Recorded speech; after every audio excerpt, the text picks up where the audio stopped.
தினம்தோறும் விளக்கேற்ற நல்ல எண்ணெய் இதயம் நல்லெண்ணெய். ஹார்முஸ் நீரிணை பகுதியை கடக்கும் இந்திய எண்ணெய் கப்பல்களுக்கு இந்திய கடற்படையின் போர்க்கப்பல்கள் பாதுகாப்பு வழங்கி வருகின்றன. அமெரிக்கா மற்றும் இஸ்ரேலின் தொடர் தாக்குதல் காரணமாக ஹார்முஸ் நீரிணை வழித்தடத்தில் சரக்கு கப்பல் போக்குவரத்தை ஈரான் முடக்கியுள்ளது.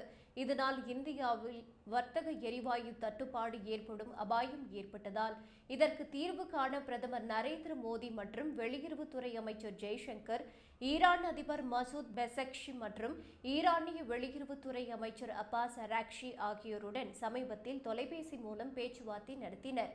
இதன் காரணமாக இந்திய கப்பல்கள் ஹார்முஸ் நீரிணை வழியாக செல்ல ஈரான் அனுமதி அளித்தது.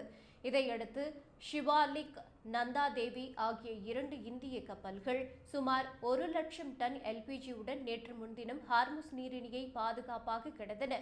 இந்த 2 கப்பல்களும் இன்று அல்லது நாளை குஜராத்தை வந்தடையும் என்று எதிர்பார்க்கப்படுகிறது. மேலும் பெர்சியன் வளைகுடா பகுதியில் சுமார் 22 இந்திய எண்ணெய் கப்பல்கள் நிறுத்தப்பட்டுள்ளன. அந்த கப்பல்கள் ஹார்முஸ் ஜலசந்தியை பாதுகாப்பாக கடக்க நடவடிக்கை எடுக்கப்பட்டு வருகிறது.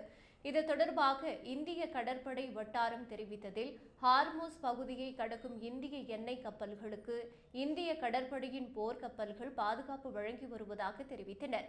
மேலும் கடந்த 14ஆம் தேதி ஹார்முஸ் பகுதியை கடந்து சென்ற 2 இந்திய கப்பல்களுக்கு இந்திய போர்க்கப்பல்கள் பாதுகாப்பு வழங்கியது என்றும், பெர்சியன் வளைகுடா பகுதியில் 3 இந்திய போர்க்கப்பல்கள் தயார் நிலையில் நிறுத்தப்பட்டுள்ளன என்றும் தெரிவித்தனர்.